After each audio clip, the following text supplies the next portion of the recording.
Welcome to From the Ground Up. I am Pete Forrester. You guessed it, it's another sneaker show. On this one, we are going to give you a primer on things from all over the industry. We've got interviews, roundtables, segments from our team in Berlin, all sorts of stuff so that you can get educated on what you want to know about the sneaker industry. So let's get it started.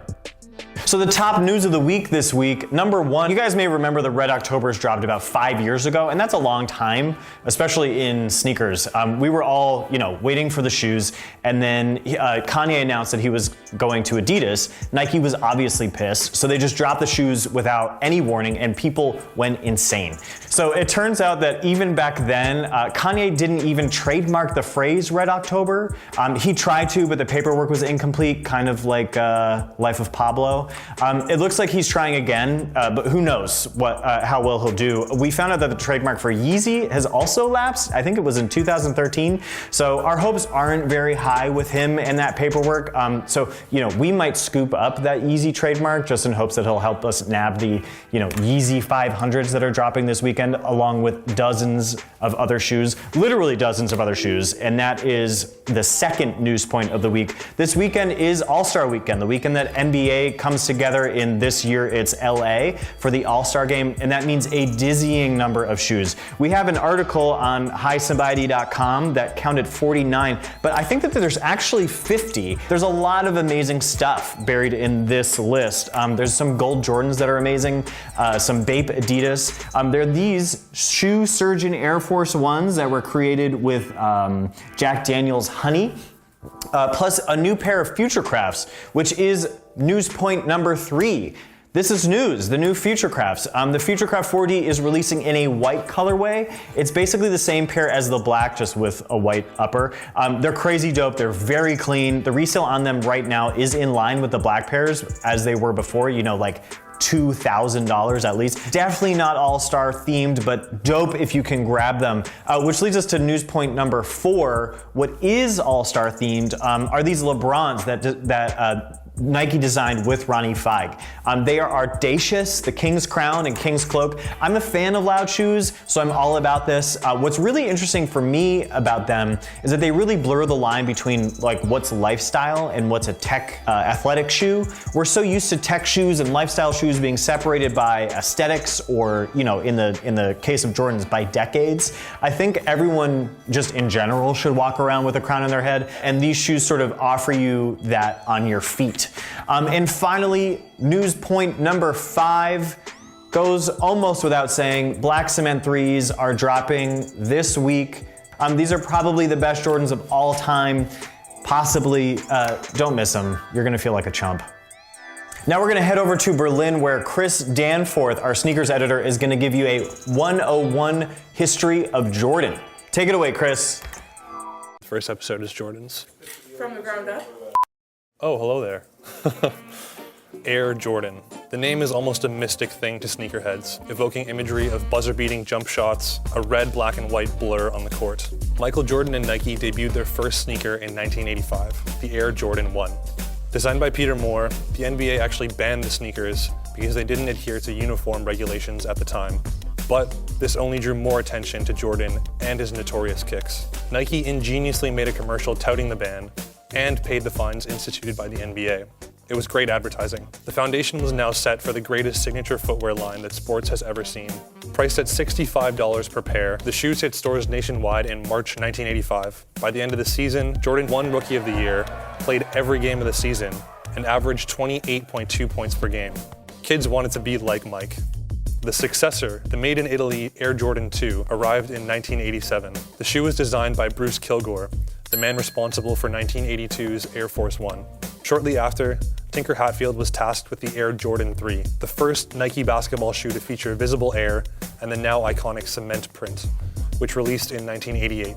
Also designed by Hatfield, 1989's Air Jordan 4 took elements from the Air Jordan 3 and carried them over into the new design. The air bubble remained, plus a new caged upper, originally debuting in 4 colorways, including one cement version. The 4 was also the first Air Jordan to be globally available at the time of its release. Keeping up with new annual releases, 1990 brought another Hatfield hit, the Air Jordan 5, and an additional landmark in the franchise. reflective details, and flame graphics licking at the upper provided another reason for sneakerheads to really get excited about the Jordan franchise. When the Air Jordan 11 arrived in 1995, things went in a totally different direction. The shoe's design had more of a dressy look with its wraparound patent leather panel, and Jordan also wore these for most of his famous 72 and 10 season. While the early Air Jordans, 1 through 7, are considered to be the most iconic by collectors and sneakerheads, the franchise now encompasses 32 different silhouettes and an almost infinite number of amazing anecdotes from Jordan's career. Thanks, Chris. Now I'm gonna head over real quick to LA and sit down with David Creech, who is the VP of Design for all of Jordan Brand. This is the guy who, it's his job to make sure that everything that comes out of Jordan Brand is super dope. He's connecting all the different parties, all the different creative teams to make sure that it's a single vision. And you may notice things got a little formal. Check it out. What's up, guys? We are here in fabulous LA at the very fancy CBS studios with David Creech, VP of Design at Jordan. Can you just tell us a little bit about what you do, and do not undersell it? Yeah, well, I have an amazing team, so that's part of the undersell part. My job is how do we get 7 different functions of design to all be clicking together to create kind of a future of the brand, from footwear to apparel. If you take Clyde aside, Jordan was the first player to really blend style and athleticism. Since then, that has sort of changed. What it means to be an athlete in athletics and style. How has the brand sort of shifted with that? And do you think that the role of the athlete in style has changed over the last 32 years? For us in the Jordan brand, we always put the consumer at the center. We obsess the consumer, insights from the consumer and the athlete. So when we do that, we learn that it is ever changing. And I think what MJ didn't have that we have today, our athletes today, is social media. So consumers can digest more things, whether it's supreme athleticism on the court, but also that runway when they're walking to the game. I mean, Russ is kind of famous for it. What is he wearing? What shoes, what apparel is he wearing as he gets to the game? We have to then, again, go back to the consumer and learn what they do and what they want and try to create for that. Do you think that ultimately expands what Jordan can do by having all these different moments that consumers are interacting with these figures? Yeah, absolutely. I mean, I think we just launched Jordan Women's. I mean, I think, again, expanding that consumer base to have more access to the brand, absolutely, it's a great opportunity for us. Do you think that, at this point now, because like you said, there are so many different ways that we see them, can they be separated now? Can you be an athlete and not be a style person? Is there a way to have function without form? I think that's 2 questions. I think we always have form and function for sure when we talk about design and aesthetic. I believe, and we believe, there's kind of this slash generation with the consumer and with the athlete. They're not just basketball players, but they're also music artists. They're not just basketball players, they're photographers. And so I think that's a telling generation. They're part of the consumer. They're part of the generation that we're learning from and growing from every day. So I think on one hand, no, I think it is all together. I think it's creativity. I think the idea of being a creative person evokes more than just playing basketball. And then on the other side, I think, form and function, it's the idea of art and science when we design stuff. That's always key. We need both. We need the insight, the data to make a shoe or an athlete better, but we also need design to create that form, to create that legacy for that product. That's it for us today with David. Thank you so much. Thank you. I appreciate it. Yeah. Damn, that was crazy, Pete. Anyway, we're gonna grab some pizza, talk about the history of Jordan, our own personal histories with Jordan, and what should maybe be the future of Jordan. A golden Oreo, if you will. The golden Oreo has a white filling. All right, guys, we are here at Adore Olay with George and Gian. Thanks for joining me to have a couple slices of pizza while we talk about Jordans. How was it that you guys first came to Jordan? Like, what was your first Jordan? Man, I feel like that's a sneaker shopping question, Pete. What's up, everybody? It's Joe from Complex. The first Jordan that I owned, I think, man, I was probably the Stealth Gray 3s. I have to say the first Jordan I ever owned was a pair of Spizikes. Oh, wow. And Okay. I'm super embarrassed about it. God. What about you, George? My first pair of Jordans was actually Jordan Mellow M8s for basketball. So I kind of came into it just like wanting like a tight basketball shoe. So I just kind of settled at some point on the Jordan Mellow M8. The only time I've played basketball since high school, which was like, you and I go back to high school like 15 years ago. Yeah. Class of 2003. Something like that. Yeah. Was wearing the 32s, playing basketball on a rooftop in Turin. And other than that, but when do you think it was that the fashion industry started to pay attention to Jordan and accepted that sort of aesthetic?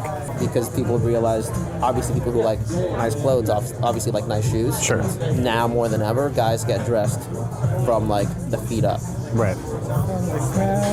From the ground up. I actually like the way that they've been kind of remixing old silhouettes and like taking, pages out of these archives and these, Tinker prototypes and things like that. I've heard some criticism that they're sort of emptying out the archives. What's going to be left? Here's Tinker's sketch. Here's a time that he sneezed into a napkin, and now we're going to make it into a shoe. Was obviously sort of starting to lose their way visibly, right? Is when you were looking at the most obscure moments of Michael Jordan's life and turning that into a shoe. Hey, do you know that he had the flu while he was wearing those? Yeah, exactly. Those are the ones he wore with the flu? Yeah. And I think that's when Jordan started to realize, like, we're literally gonna run out of moments in this guy's life. You want to get like a slow-mo shot of me eating it? Subliminal flashes of me eating pizza. Jordan Brand really is the beginning of sneaker culture as we know it. And so to look at this brand, we're not going to be able to cover it all in 10 minutes, but I think we gave a really comprehensive look at the way it began, what's been happening, and what's going to happen in the future. I've spoken to David Creech on a number of occasions, and also Gmo, who's the director of special projects over at Jordan. And one of the things that he said that has always stuck out to me, and I think is one of the greatest indicators of what is going to happen with Jordan in the future, is when they were working with Virgil on the Jordan 1, the very first one, the Chicago colorway, and how they spent hours just ripping these shoes apart and putting them back together. And it made them look at these shoes in a new way. These shoes have been untouched for 30-something years, other than, minor variations.